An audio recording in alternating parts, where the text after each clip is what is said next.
9번. 주어진 함수, 요 2차의 형태로 생긴, 방금 뭐라 그랬지? 2차의 형태로 생긴이라 그랬어요. 얘가 2차 함수가 될지 1차 함수가 될지는 요 계수에 달려있다는 얘기지. 마찬가지 두 번째도 함수 y는 요렇게 생겼는데 1차처럼 생겼죠. 근데 얘가 0이냐 0이 아니냐에 따라서 1차 함수가 될 수도 아닐 수도 있다는 얘기지. 그거부터 먼저 체크를 해놓고 생각을 해야 돼요. 자, 일반적인 범위를 먼저 잡아 나가시. 봅시다. 얘를 2차 함수라고 생각하고 얘를 1차 함수라고 생각을 하자. 그랬을 때 이것의 그래프가 함수 요것보다 항상 위쪽에 있어야 된다. 그럼 위쪽에 있으려면 얘가 어떻게 생겼는지 확인을 해야지. 양수일 수도 음수일 수도 있다는 얘기지. 이때 얘가 항상 위쪽에 있으려면 이런 모양이 돼야 된다는 얘기지. 어떻게든. 그지? 그래서 n 플러스 3은 0보다는 커야 되고 두 그래프는 만나는 부분이 있어서는 안 된다. 그러면 이걸 어떻게 할 거냐. 양수냐 음수냐에 상관없다 이거지. n 플러스 3 x제곱 여기에서 뺄 거야. 2 n 플러스 4x 요걸 빼게 되면 뺀 것이 뭐냐라고 하면 이 함수가 어떻게 생겼든지 간에 이렇게 생겼든지 뭐 이렇게 생겼든지 간에 두 함수 그래프의 차 요 부분이 뭐가 되는 거야. 항상 양수이거나 항상 음수이거나 두 가지가 된다는 얘기지. 자, 근데 위쪽에 있다라 그랬으니까 얘가 위쪽에 있다고. 그럼 위쪽에 있으려면 1차 함수의 형태보다 위쪽에 있으려면 얘는 이렇게 될 수밖에 없다는 얘기지. 이게 양수란 얘기죠. 네. 혹은 뭐 이렇게 얘가 1차 함수가 아닌 이런 상수 함수가 된다 하더라도 얘는 이렇게 존재할 수밖에 없어. 이렇게 존재할 수는 없으니까. 알겠죠?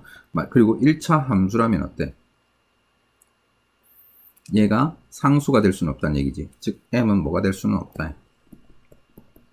마이너스 4가 될 수는 없다. 이런 전체 계략적인 얘기들을 할 수 있게 되겠죠. 그 다음에 얘가 1차 함수고 얘가 1차 함수고 그런 경우도 있을 수 있는 거지. m 값이 뭐일 때 마이너스 3일 때 얘는 1차 함수가 되니까 그럼 그때는 이 두 그래프가 어떻게 되는지 확인을 또 해줘야 된다는 얘기야.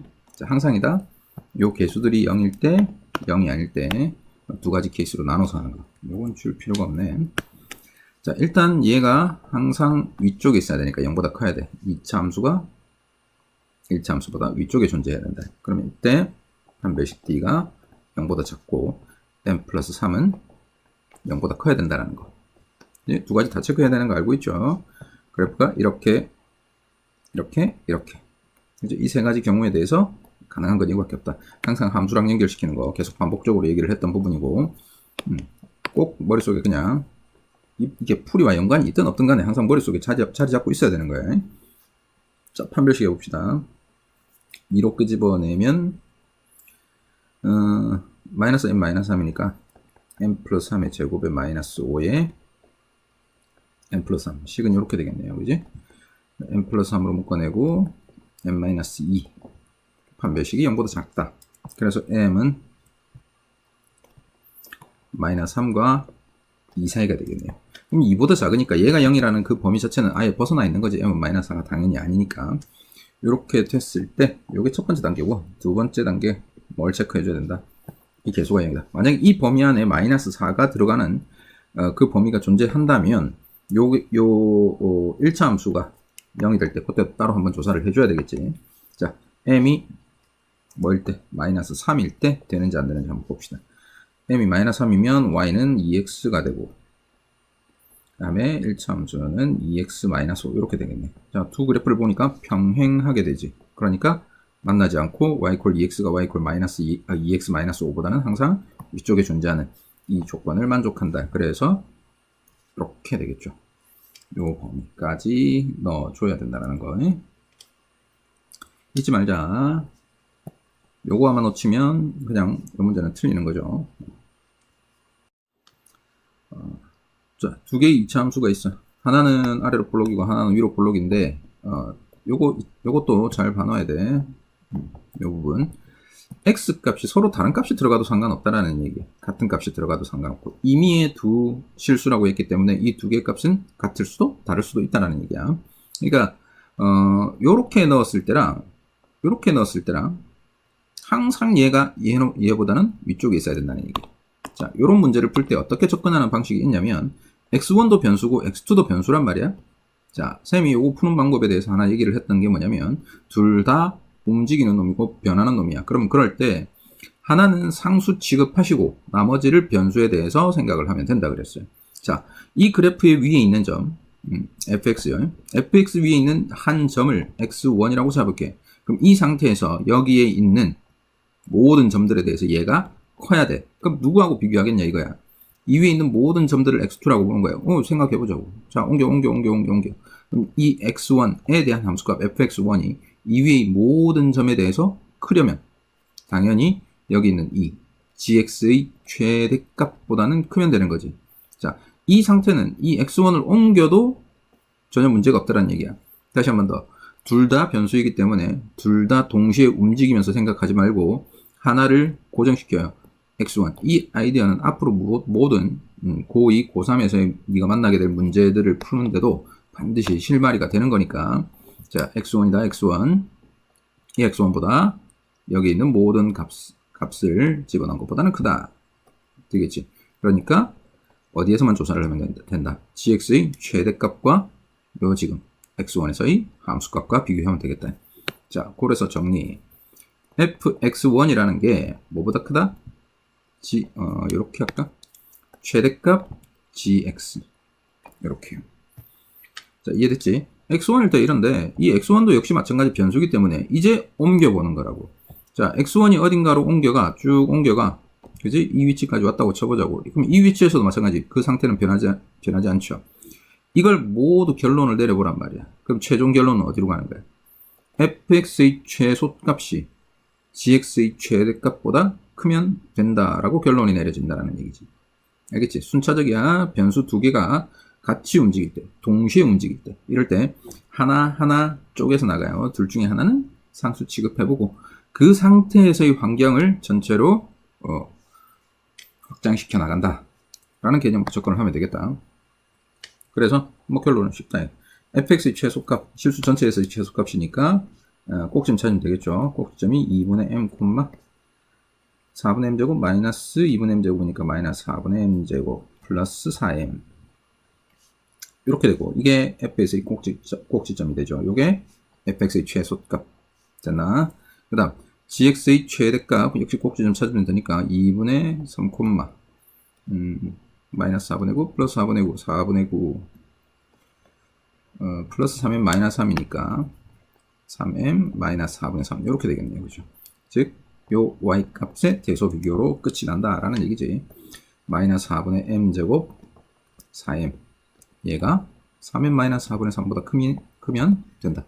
이걸 만족하는 n값의 범위를 찾아주면 되는 것이니까 요거는 2차항 계수하고도 전혀 상관없으니까 m값이 더 고민할 건 없겠네요. 만약에 여기 m 이런 거 들어가 있다면 이게 함수냐 2차 함수냐 그 언급에 따라서 범위는 달라진다라는 거, 그지? 2차 함수라는 얘기가 있다면 요 최고차항의 개수는 0이 될 수가 없다 까지 고려를 해주는 거 잊지 말고요.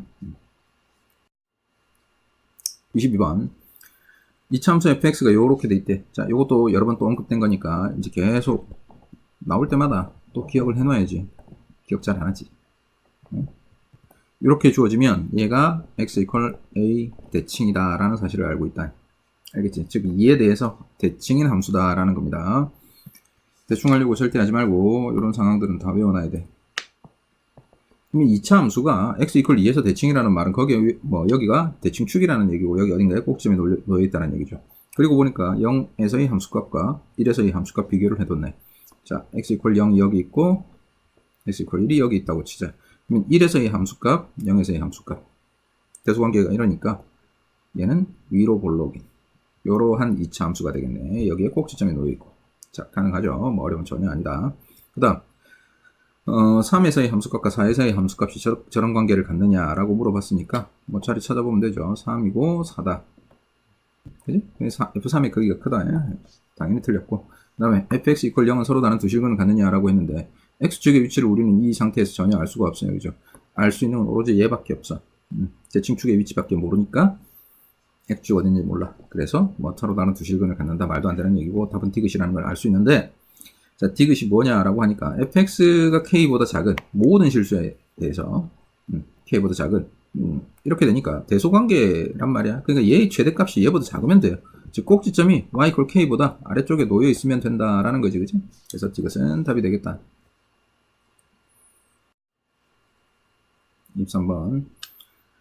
어떤 상품의 판매 가격을 X% 내면 판매량은 늘어나고 이때 총 판매액이 이렇게 돼야 된다 라고 되어 있어요. 그러면 초기 상품 가격을 A라고 하고 판매량을 B라고 합시다. 자, 얘를 X% 내렸으니까 어떻게 하겠다? A 곱하기 100분의 100-X가 판매 가격이 되고 판매량은 B 곱하기 100분의 100 플러스 2X 이렇게 되지. 자, 그 다음에 판매액은 요것 이렇게 곱한 거죠. 원래 총 판매액은 AB였고 가격 변동 이후에 판매액은 100분의 100-X에다가 100분의 100 플러스 2X 이렇게 곱한 놈이 된다. 여기에 10분의 9배 이상이 돼야 돼. 9분의 10배 이상이 돼야 되니까 9분의 10 이상. 됐지? AB는 둘 다 양수일 테니까 요거 풀어주면 되겠다라는 거죠. 그냥 2차 부등식 풀면 되니까 더 풀이는 안 한다.